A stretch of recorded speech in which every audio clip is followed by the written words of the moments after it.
Nuevas son las misericordias del Señor cada mañana. Bienvenidos a este tiempo de bendición donde le permitimos al Espíritu Santo que obviamente hable a nuestras vidas y a nuestros corazones. Éxodo 15, verso 22 dice la palabra: E hizo Moisés que partiese Israel del Mar Rojo y salieron al desierto de Shur y anduvieron 3 días por el desierto sin hallar agua.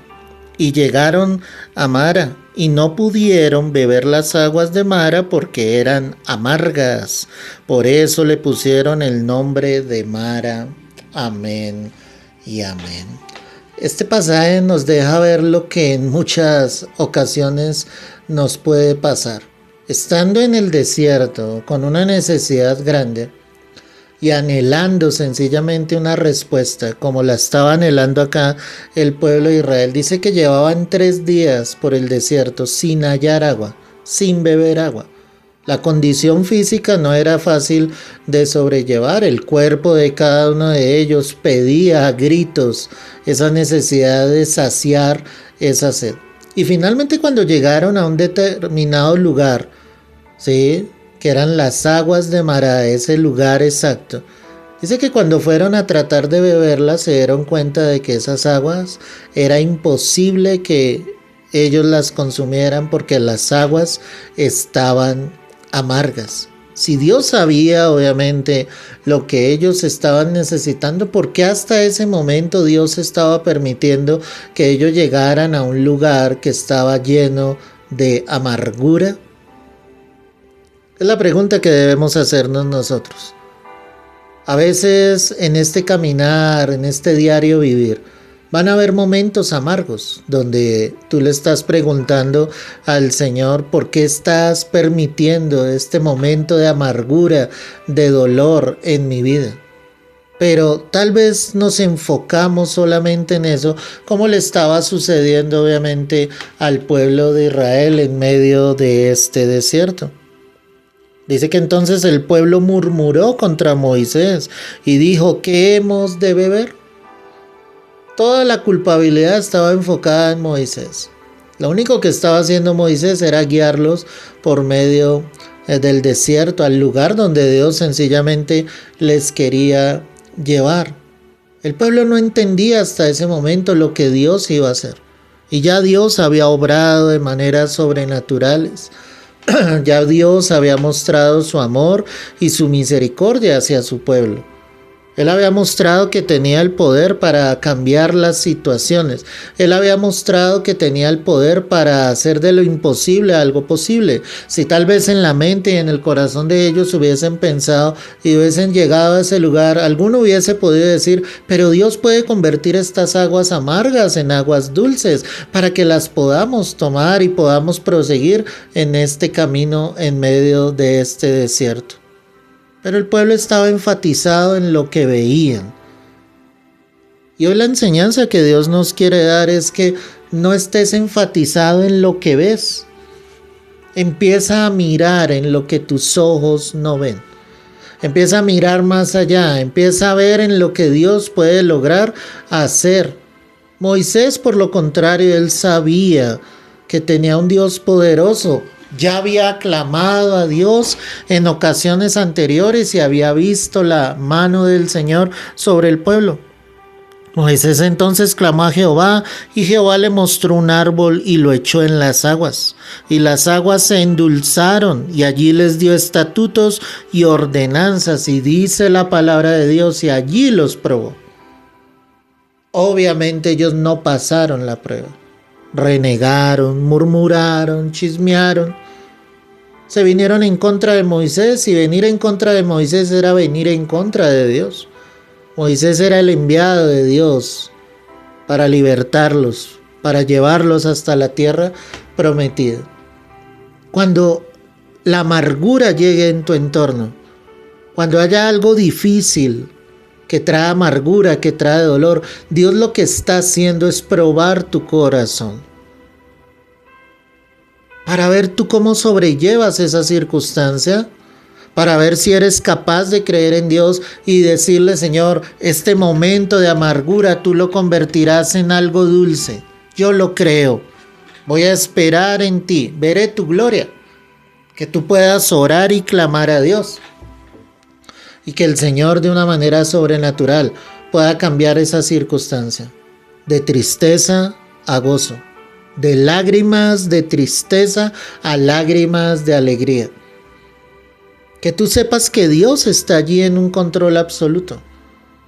Claro, el pueblo se sació en ese momento y para ellos en su mente solo había el concepto de querer saciar su sed. Pero no pasaron la prueba. Estuvieron en el desierto durante 40 años. Esa generación que salió de Egipto poco a poco fue muriendo en el desierto. Hasta que nació una nueva generación. Una nueva generación que sería capaz de creerle a Dios. Y esa fue la generación de Josué y Caleb.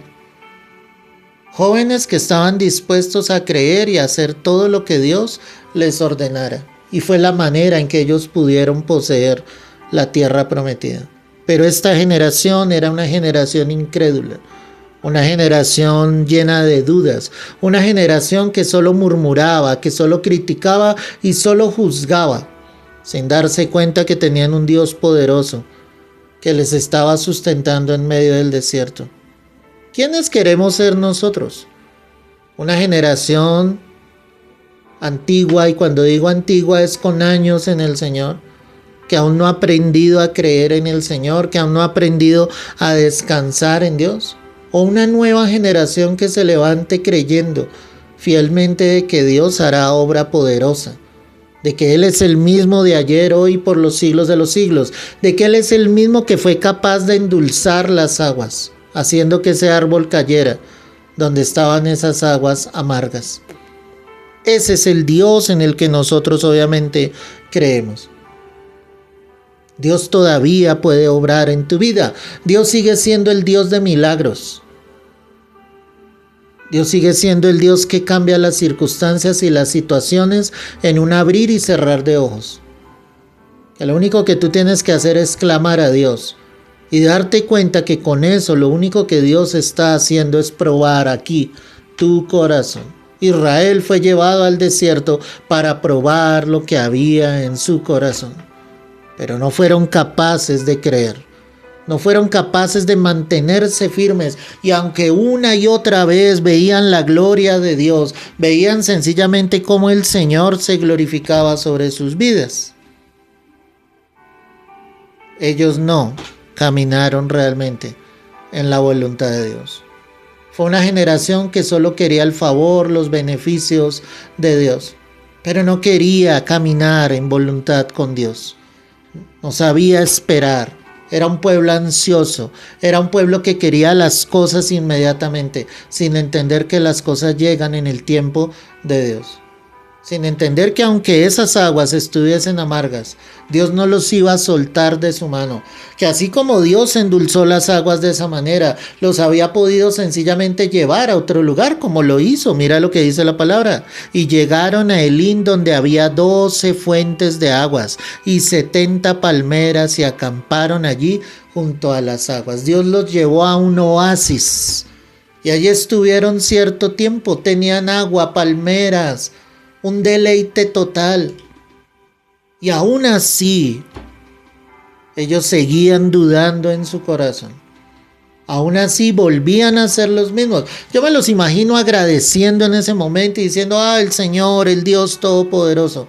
Pero al encontrarse nuevamente en una prueba más adelante, lo único que hacían era criticar, juzgar, desestimar el poder de Dios, desestimar al Dios verdadero, único y poderoso que tenían sobre ellos. No podemos ser como ellos, iglesia. Necesitamos ser varones y mujeres fuertes, valientes, llenos de fe, hombres y mujeres realmente de fe, que sean capaces de creer que Dios convertirá lo amargo en algo dulce. Señor amado, gracias por tu palabra, por tu bendición. Gracias por todo lo que nos has hablado en esta mañana, Señor. Permite que esta palabra llegue al corazón de cada uno de tus hijos, que seamos capaces de creer que si ha venido la duda, la queja, la incredulidad, tú apartes eso de los corazones y que venga el agradecimiento, que venga la esperanza, que venga la fidelidad, que entendamos tu amor y tu misericordia hacia cada uno de nosotros. Hoy yo te lo pido, Dios, dándote las gracias, la gloria y la honra, es en el precioso y santo nombre de Cristo Jesús. Amén y amén. Iglesia amada, aunque haya amargura, aunque haya dolor, aunque tus ojos vean todo lo contrario a lo que creías que iba a llegar, solo cree. Dios obrará, Él se glorificará y convertirá lo amargo en algo dulce. Dios te bendiga, Dios te guarde.